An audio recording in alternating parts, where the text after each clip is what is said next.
नमस्कार, प्रणाम। हाय दोस्तों, आज फिर से हम पहुंचे हैं जगदम्बा फिल्म्स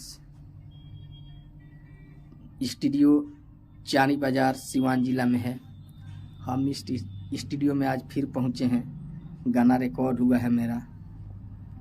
गाना अभी आपको गाकर सुना रहे हैं हम। अभी सुनाएंगे आपको गाना। अरे घोतल बावे घता नवाई तो निकासा के झमेल में। अरे घोतल बावे घता नवाई तो निकासा के झमेल में।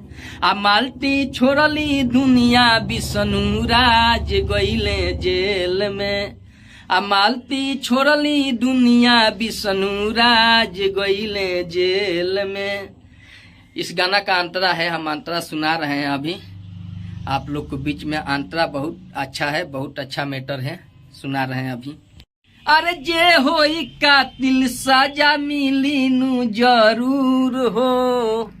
यूट्यूब में रहली मालती चौहान मशहूर हो। अरे जे होई कातिल सजा मिली नु जरूर हो। यूट्यूब में रहली मालती चौहान मशहूर हो। लागता गोरखपुरियो भौजी फंसी है यही खेल में। अरे लागता गोरखपुरियो भौजी फंसी है यही खेल में।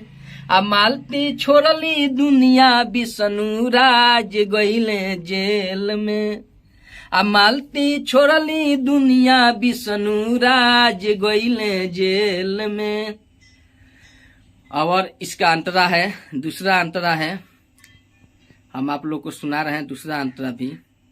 अरे मारे के साजिश कैलस कवन दूसरा मानवा। आई नाही सोचलस उनकर कैसे जी ललानवा। मारे के साजिश कैलस कवन दूसरा मानवा। आई नाही सोचलस उनकर कैसे जी ललानवा। अरे छोटू चौहान गा के कहत बारे टाइम लगी अब बेल में। अरे छोटू चौहान गा के कहत बारे टाइम लगी अब बेल में। मालती छोड़ली दुनिया विष्णु राज गईले जेल में। मालती छोड़ली दुनिया विष्णु राज गईले जेल में। अरे भइल बावे घता नवाई तो तनी सके झमेल में। मालती छोड़ली दुनिया विष्णु राज गईले जेल में।